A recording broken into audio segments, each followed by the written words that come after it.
When we talk about music analysis, or describe a compositional process, or suggest frameworks for how to perform in a particular style, we begin with objects. Here is a label you can assign to this harmony.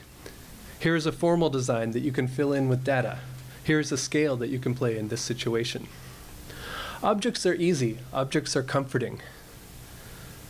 But a focus on objects distorts the livedness of musical experience. To quantify a musical object by assigning it some determinate value is to bracket a vast array of potential ways that it might contribute to a sense of meaning that derives from the music's ongoing flow.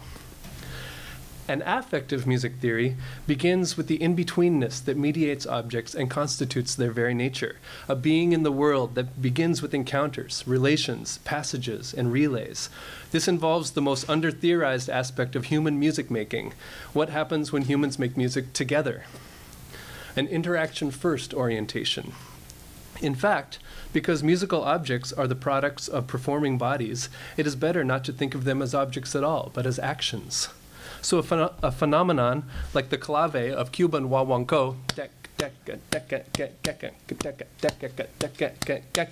is irreducible to a thing that we can notate on the page, not because Western notation is insufficient for representing diasporic African rhythmic processes, but because clave is not an object, it is an action.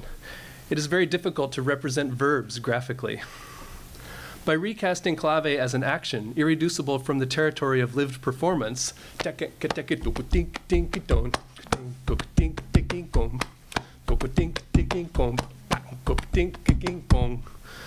we can theorize musical syntax as qualitative change, and from there start to consider how musical meaning is engendered. Thank you.